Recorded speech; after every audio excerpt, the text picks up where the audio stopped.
Welcome to 2017 and welcome to Roll to Hit Gaming's 50 favorite games. Now, this is not a list of our top 50 games. This is a list we consider our 50 favorite. And there could be some that are more mechanically sound, but these are the ones that give us the most pleasure. For Roll to Hit Gaming, I'm Lucas. I'm Joe. And I'm Chip. Let's get to the list.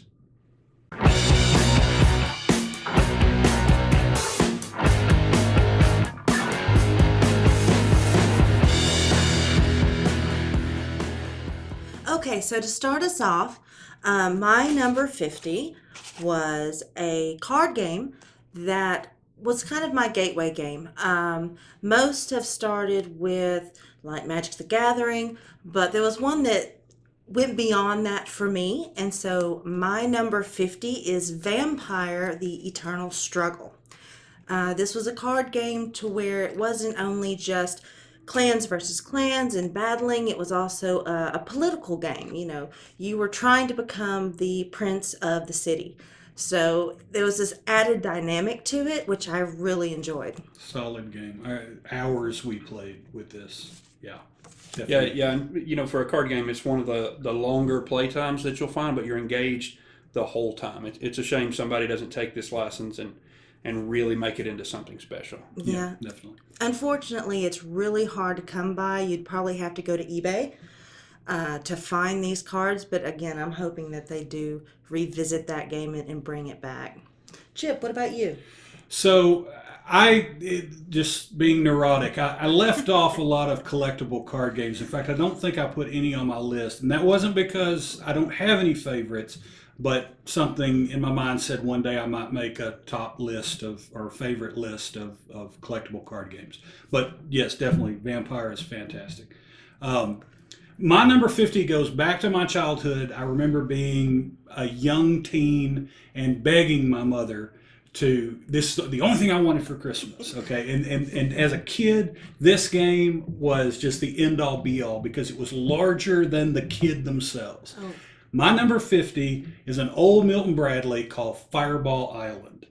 This thing had a massive vacuum-formed plastic board that was this huge volcano mountain with all these little trails leading up to the top, and this giant statue or some kind of I don't know what at the top of it, this big head that had the red marble that was the fireball, and at its core it's a roll and move game. I know how people feel about those, but let me tell you, as a kid, and it's still the kid in me wants to play this game again, and I would play it at the drop of a hat if it was offered to me.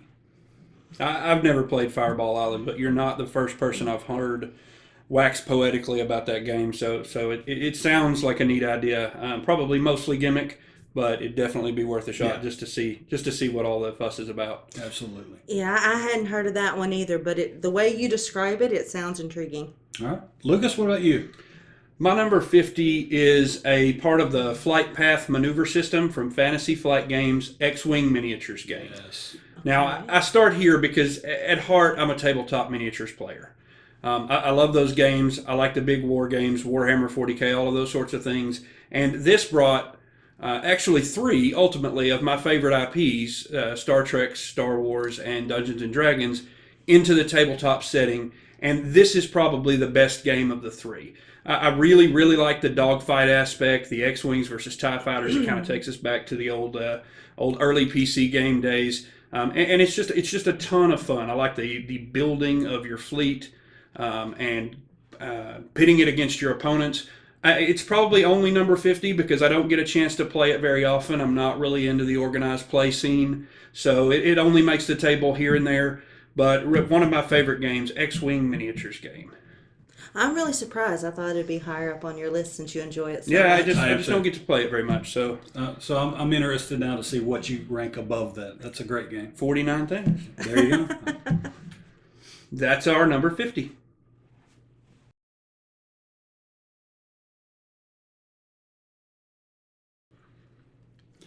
So for my 49, I'm a bit of an abstract game player, and I had to put this one on just because it's one of the very few games I can get my girls to play.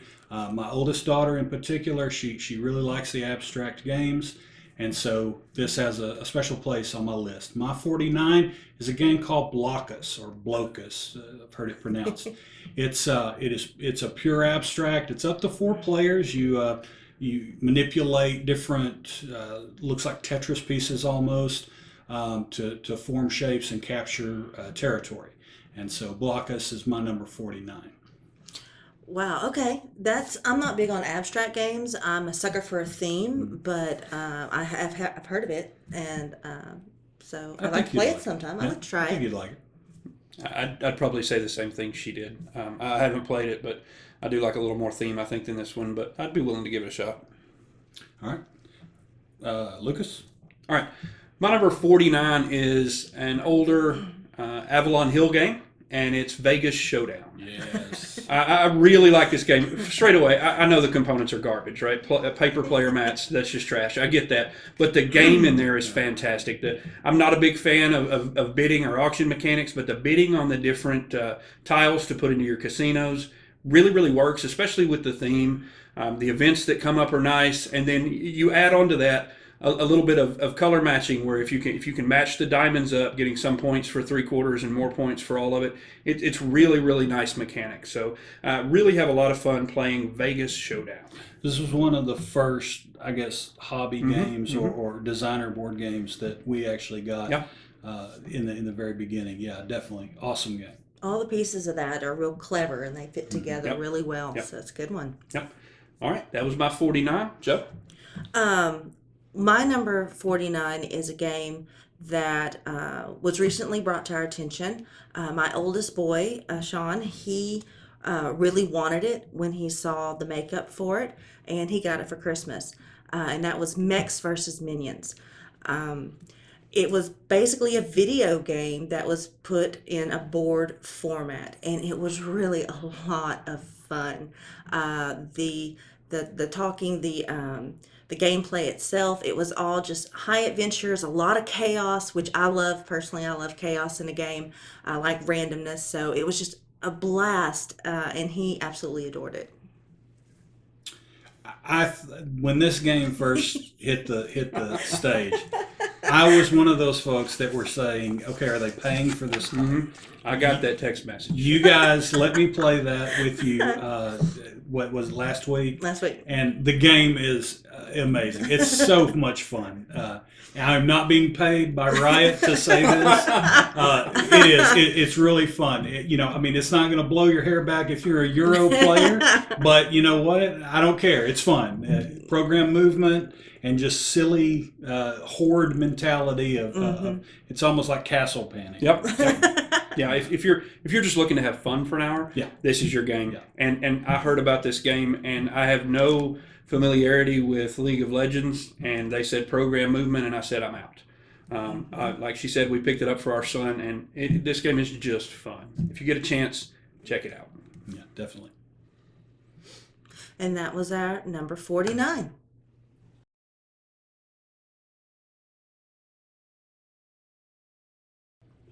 My number 48 is part of the Commands and Colors system, and that's Battle Cry.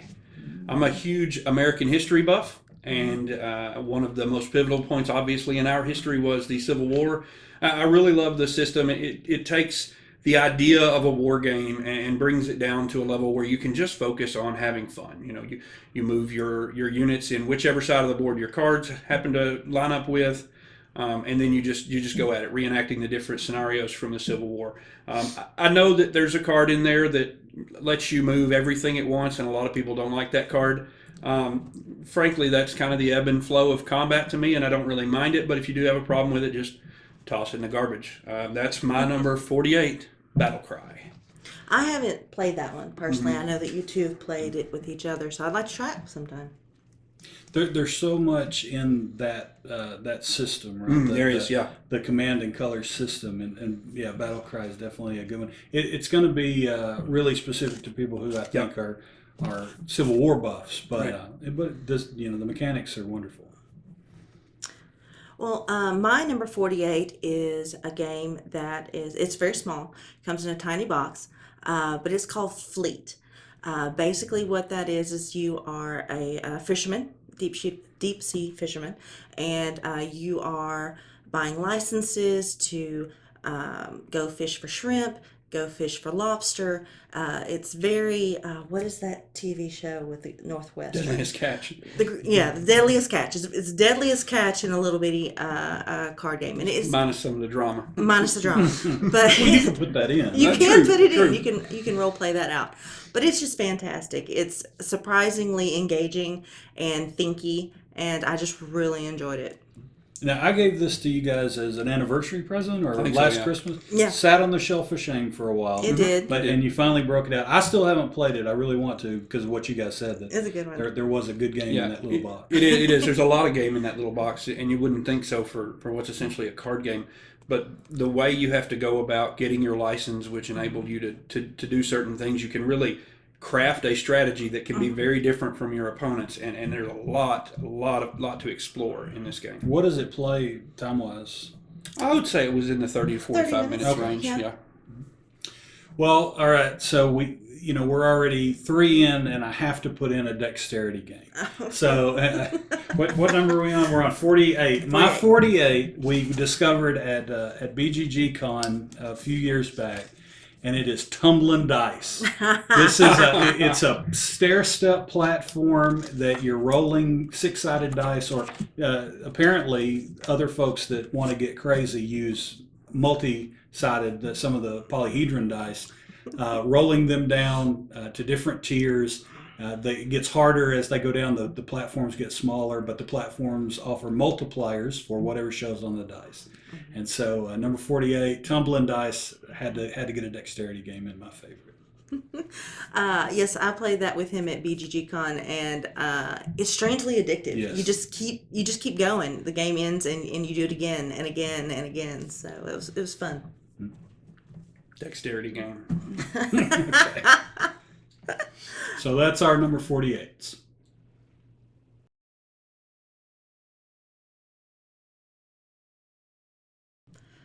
Okay, to start us off on number 47, this is a game for me that I fell in love with as soon as I opened the box. Just the look of it, the components, the vibrant colors, and that is Mission Red Planet.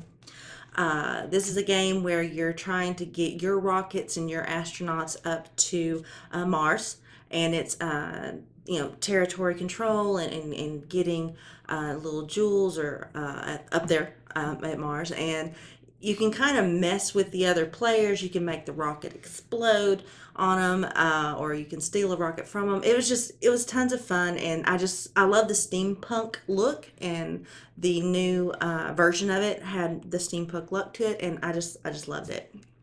Yeah, it's a really, really cool game.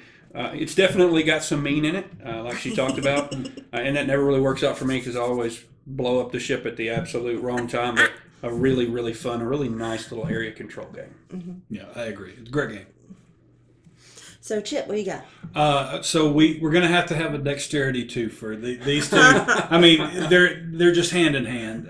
Again, found at BGG Con in the same location, probably sitting right next to Tumbling Dice, was Crokinole. And so I had seen this game before. I never played it, didn't know how, and luckily we had this older gentleman come by who taught us the game really quickly. And it's another one of those just addictive games. Had so much fun with it that I actually asked the wife for a Crokinole board for our anniversary, and she was gracious enough to grant me that wish, and so I have my own personal board at home. And this has become the holiday play with the family board game. I mean, I don't have to worry. My family's not going to get into the heavier games or even even a medium weight game. They're just not going to be interested in that. But pulling out a Crokinole board and telling them, look, you're just flicking it, trying to get your little disc in the middle section, and we have tons of fun with it. So Crokinole, that's my number 47. Lucas? The only thing that surprises me is that you didn't actually put it number 1 on your list. I was love that. There are other afraid of games. that. There are other games that I would play over this one. All right. My number 47 is a little game that I've come to refer to as Gamer Dominoes. We picked this one up, And basically, you're matching colors on tiles as you place them in order to collect your rewards. That's lanterns. There's some set collection with getting the cards and making your dedications to score victory points. It was really fun. It's a light game, but it's a really fun game for us to play. And the really nice thing about Lanterns is we can play it with our 9-year-old, and he's competitive. It's not something where he plays just to play and gets blown away because he doesn't know what he's doing. I think it's quickly become one of his favorite games. And for those reasons, my number 47, the Lanterns. It's beautiful. The tiles themselves, the vibrant colors. It's great. It's a great game. This is one of those that I haven't played it yet. I want to, but I've taken it off the shelf and carried it around the game store and just never bid on it. But I've wanted to play it, so looking forward to that. Those are number 47.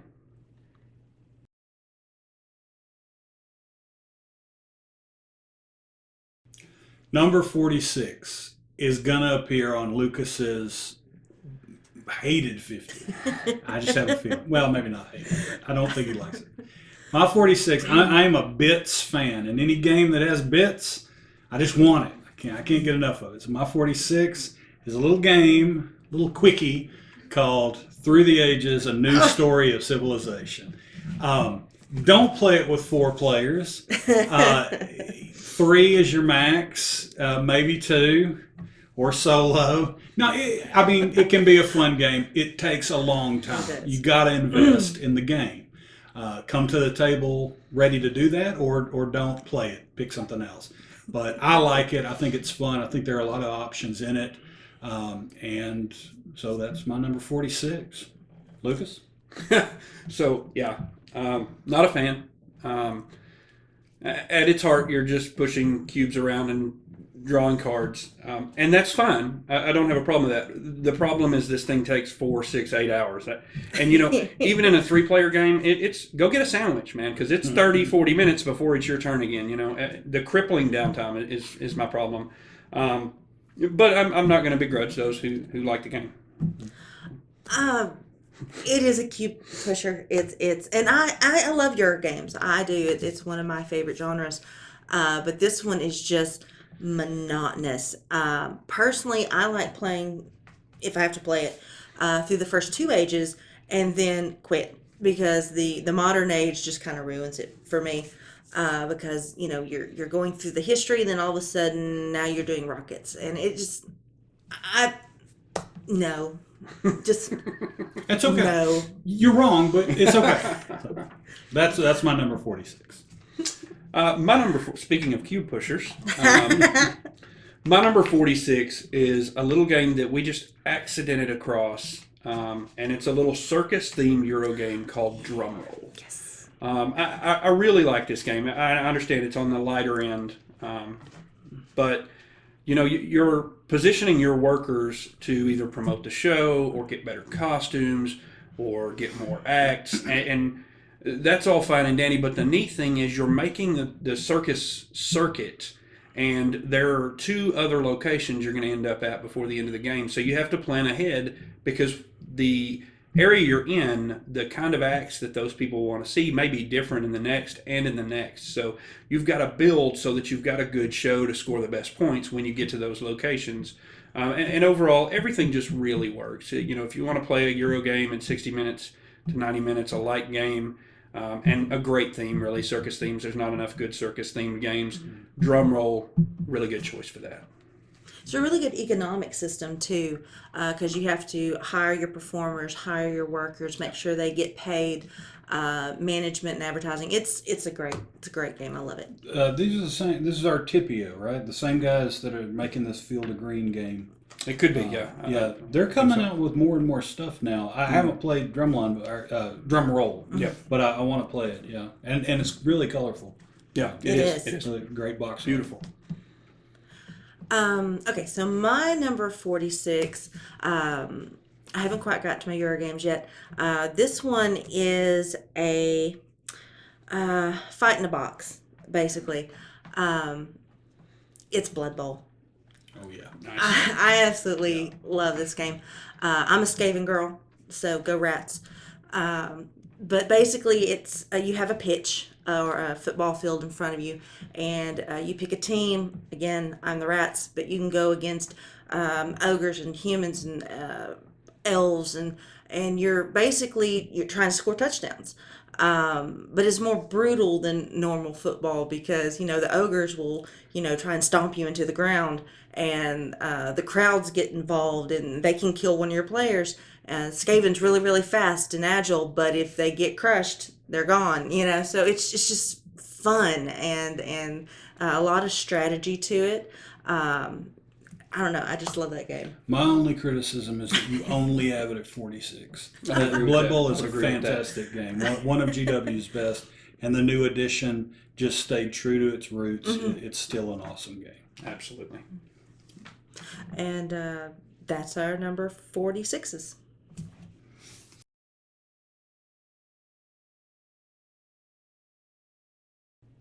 So my number 45 is a 2016 release from Alf Siegert, Heir to the Pharaoh.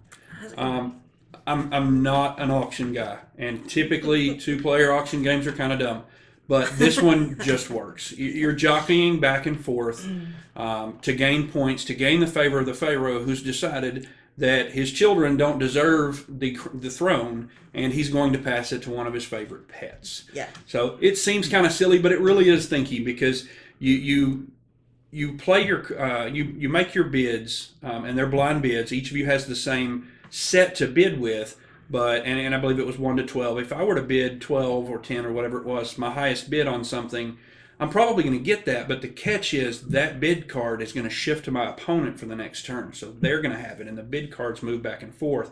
So if you go all high numbers to get a really good round of actions, you're probably going to suffer in the next round because your opponent's got all your high numbers.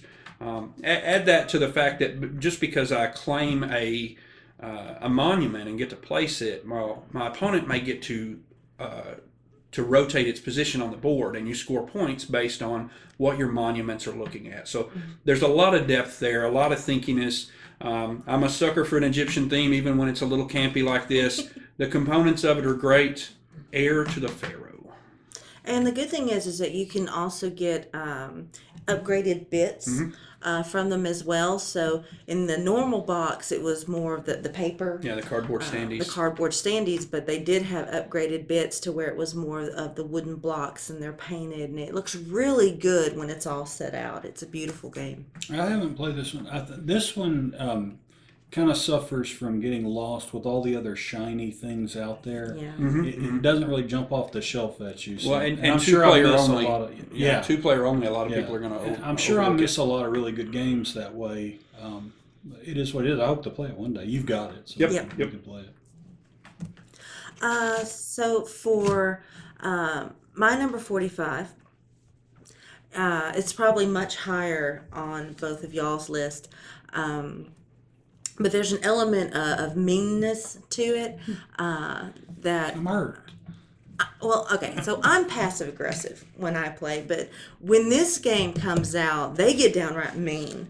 And that is Lords of Waterdeep. Oh, yeah. Lords of Waterdeep is basically you're a lord, and you're trying to rule the city. And to do that, you have to gain resources in the way of workers. It could be rogues and priests and wizards, and you're completing quests, and it's a worker placement type game. And it's really good. It's really fun, but some of those quests are just, like I said, downright mean, and it'll just aggravate me to no end. So I do enjoy it. That's why it's on my top 50, but it's definitely going to be higher for these guys. Yeah, definitely. Agreed. And I don't know how many games of that we went through even on the app. So I don't know. Hundreds, maybe. Yeah, maybe. Maybe. What number are we on? 45. So we were talking earlier, you mentioned the Vegas Showdown, the auction, the building, kind of area management sort of style game. This game, my number 45, is an older Avalon Hill version that really has the roots of where Vegas Showdown looked to design itself. And that game is called Acquire. It is an economic game, but it's also about area control. and placement like that. I think you guys would really like it. I have a copy of it. We need to find and pull it out. But and you'll really see, it's one of those games that really shows you the root of a classic mechanic. So area control and economics, it's all right there in Acquire. So I've heard this one referred to as Gamer's Monopoly. Yes, is that true? absolutely. Yeah. I'm willing to try anything once. Mm-hmm. But that is our number 45s. All right.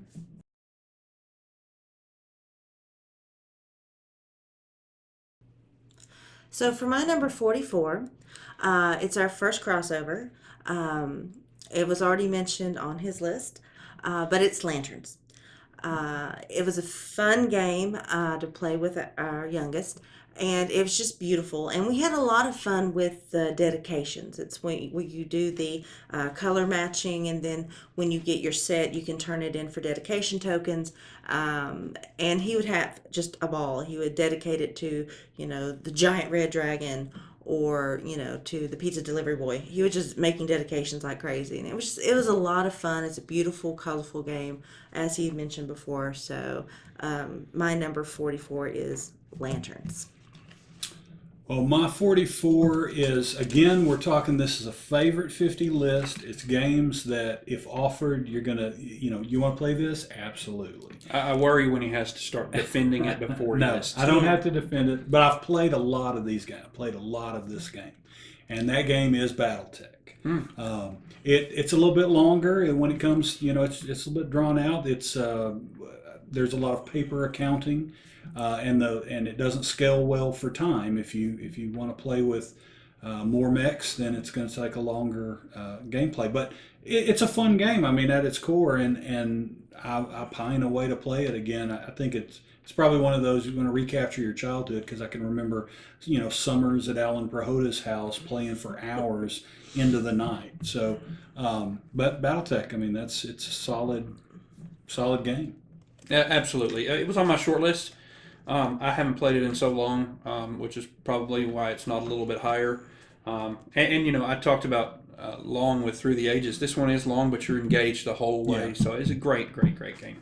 It's not one of my favorites. It didn't make the list because of its length.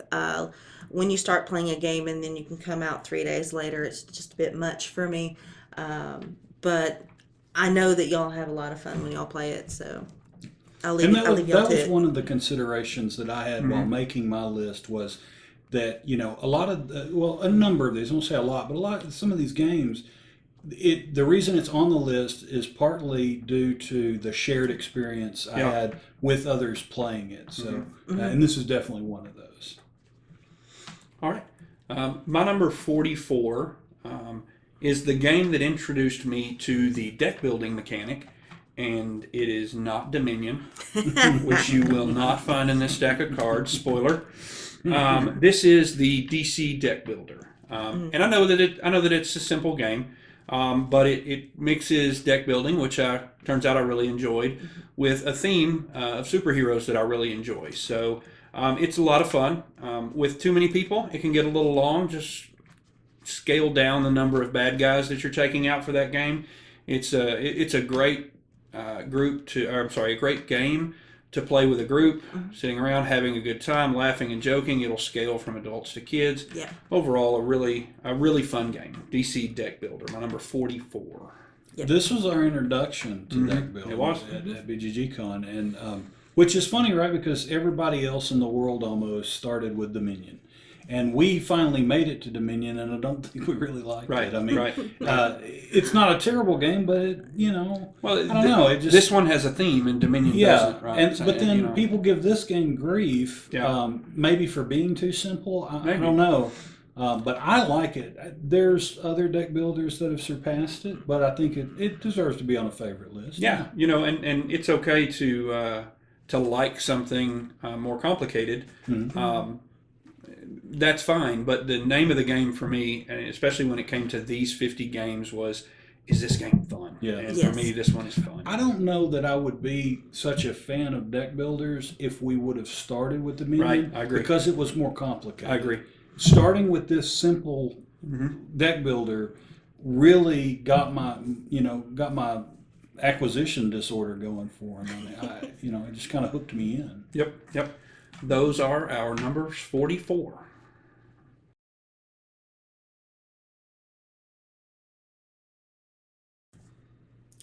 Number 43, and it's time for a party game. Wits and Wagers.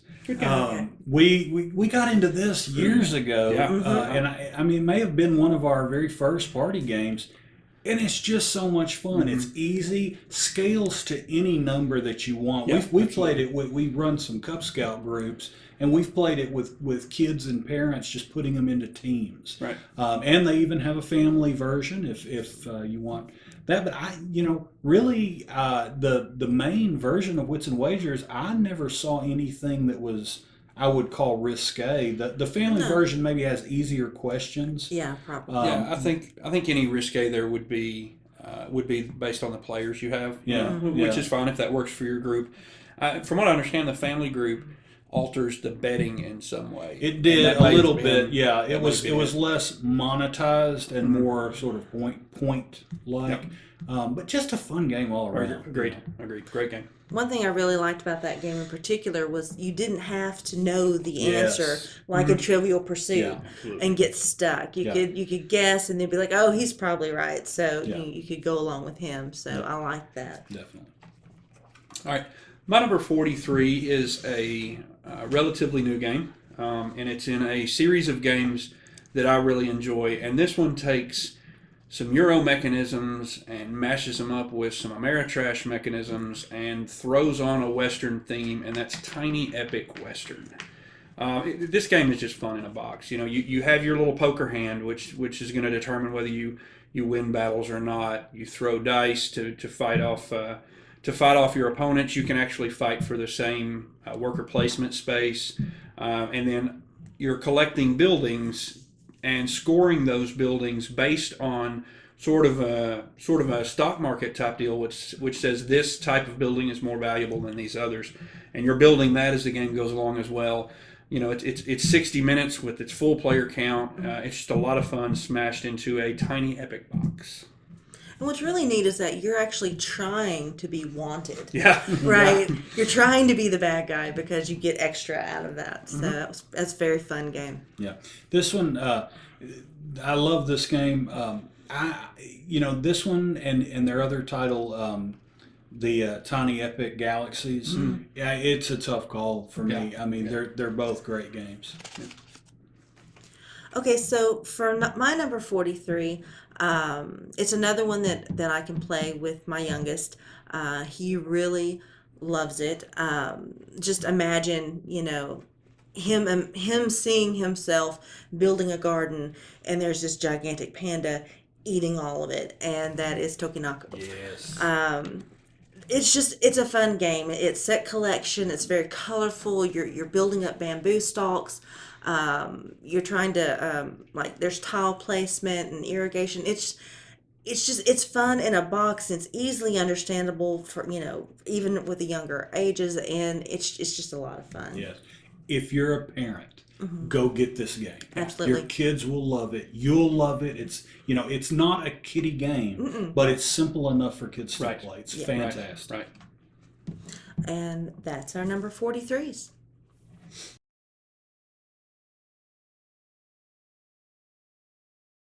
So my number 42 is a Ryan Lockett game, City of Iron. I really liked this game. It kind of has a little bit of that through the ages, the cards coming out, but you deck build with those cards, and when you play them, you choose what order you put them into your discard pile. I think this was the most interesting part to me, because you're going to pick that up and flip it straight over. You're not going to shuffle that. So you really got to be careful that you put those down in the right order so that they'll come up in the order that you need them to. And then, from there, you're just kind of, set collecting, putting together, your different influence. You're controlling the fields and the factories and all of these to gain more points that way. A really thinky game, really neat, but a little weird art from Ryan Lockett. It's in that style, but I think I really like it. A really fun game, City of Iron. It is a good one. It's a good one. You talk about us getting mean in Lords of Waterdeep. Yeah. You are mean in this game, Joe. It's economic at its core, and it's hard, man. Yeah. I mean, Yeah. there's a lot to think about and a lot to try, a lot of different strategies. But yeah, you will. I don't know what they're talking Yeah, about. you get pretty cutthroat in this game, but it's a good game. And my number 42 is Abyss. Abyss is a game to where it's unique because it's a world that's, of course, underneath the water, deep in the oceans, and you have political parties, and you have this councilman Senate sessions, and basically you are building basically followers to help follow you and push you into power. So you have the military group, you have the farmers, you have other politicians. It's amazing. And then the currency in it is pearls, which is very unique. It's a beautiful game. The cards, the board itself, everything about it, it was mesmerizing. So Abyss is mine. It was no wonder you were gonna fall in love with this game when I saw the box. Right. Art. I just knew that's a Joe Lin game. Yes, it is. And so you gravitated to it. But we put it on our 10 by 10 last year, Yeah. and after 10 plays, I mean, it holds up. Yeah, it's a solid. good game. Yeah. There was a little bit of a worry for me that this was going to be all art, and it's not. The art is fantastic, but there's some good game in there too. I really enjoy it. My 42 is a game that will cover the entire table. And again, we're talking about shared experiences. I've only played this game once, but it's already on my favorite list. I would play it again anytime it would be offered. That game is called Napoleon in Europe. It's a war game, kind of like a Risk style war game. Wow, that was like a decade ago. Yeah, I know, right? 10 years ago, our friend Brandon brought it over. This thing's board comes in three sections, and I think it might be 6 by 4, 6 foot by 4 foot. A huge map to play this war game, and just had a great time. I mean, you fortified London, England, with your cannons. Nobody could get to the island, and we were waging war across Europe. But so Napoleon in Europe is one of my favorite 50. Yeah, it's Risk on steroids. Yeah, right? it is. Yeah, it really is. Yeah, cool game. Good game. That's our number 42.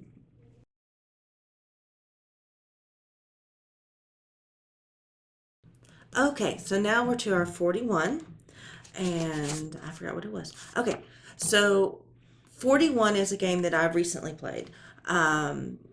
First and foremost, let me tell you that I am a Trekkie. Love Star Trek. It's fantastic. So when we put down Star Trek Expeditions, I was pleasantly surprised at that game. Basically, you're playing members of like Kirk and Spock and McCoy, but it's the newer cast members. It's not the old Shatner. But basically, you're going down to this planet, and they're having upheaval. Political, environmental. The Klingons are attacking in orbit. So you're going through this planet, and you're trying to resolve these issues. And it's just a fantastic game. You have Kirk, who's better at diplomacy, whereas you have McCoy, which of course is better at medical, and you have to really work together to get through these scenarios to win the game. I thought it was fantastic. This is another one of those that I miss on the shelf because there are so many Star Trek games out there, right? And I'm like you, I love Star Trek. We've played a few of them, and I've enjoyed them. But this one kind of got looked over, but I'd play it definitely. Yeah, and the theme for this one really comes through, which is surprising because it's a Knizia game, right? So you would expect the mechanics and everything to be sound and maybe the theme a little light, but I really liked the theme of it. And the cool thing was you didn't have to take, fans of the series will know them, you didn't have to take those primary three characters. Any mix did well, which was really good. It wasn't that, Kirk, Bones, and Spock were great and everybody else wasn't. It really worked in that way, and the cooperative thing really sets in. I know some of the criticism is that there's essentially one story in the box, and it's going to splinter a little bit each time as you play, but eventually you're going to play it out. But I really think that depends on how much enjoyment you get out of it and how much your imagination can help you along, and maybe you can throw some fan content into it. It's a really good game, a good system. Yeah, and there's dice involved too, so you have that random element. So the actual completing the quest, it's not easy by any means. Yep. And the more you play it, that difficulty doesn't change. It's still just as difficult the first time you play it as the 12th time you play it. Well, and you can ramp up the difficulty, right? You can. It's got 3 different settings, easy, normal, and how do you possibly win on this mode setting? So Pandemic mode. yeah, a little bit. Yeah, a little bit. My 41 is all about portability and quick play, and that is a little game called Red 7. Yeah. Now, we played this all together, and I mean, you could play it in under a minute because you could just completely collapse and everybody at the table lose. But it's just really fun. A card starts with a rule. You have to be winning the game according to that rule, and you can either change the rule or play a card that lets you win under that rule. Very simple mechanics to pick up, and I carry it with me all over the place. I've got it in my backpack. It's a quick one if you want 15 or 20 games over a lunch break. You can have them. It's not a very long game. So and it's easy for non-gamers to pick up and just have fun. Right. With. So Right. Red 7. That's my number 41. That's a great filler game. So my number 41 is I'm hearing it. It's almost brand new at this point here. I'm hearing it lately referred to as Twilight Struggle Light. Now I haven't played Twilight Struggle, but my pick here, 13 Days, takes just one piece of that whole Cold War story, the Cuban Missile Crisis, and you play it out. Essentially, each card you play is representative of about half a day, and you're gaining influence in the region. You're gaining influence in public opinion, right? You can take actions that will make the world think less of your opponent, and it's essentially Kennedy versus Khrushchev, the battle, one-on-one. And it's a really neat game. You're actively trying to get your opponent to launch nuclear weapons, because if he does, they lose. Thematically, I'm not sure how that works, but it's the idea, right? But, the event cards, they're a snapshot in history, and somebody who's interested in history, and in particular in American history, I think will find a lot of enjoyment out of this game. It's 30 to 40 minutes, and you're in and done. A really, really great game, 13 Days. What I really liked about it was your opponent is not the only one that can beat you. You can beat yourself because there's these little dynamics, and you have to watch where you are on the board, because if you do this, then it's going to trigger this. And then the one game I did play, I was like this close to winning, and I ended up beating myself in the end and giving the win to my opponent. So it can be maddening, but it's so much fun. I have played Twilight Struggle, and just watching you guys play 13 Days, I can definitely see the crossover there. I would definitely want to get a piece of this game. Very cool game. That, folks, was our 50 through 41 of our top 50 favorite games for Roll to Hit Gaming. I'm Lucas. I'm Joe. And I'm Chip. Have a great one.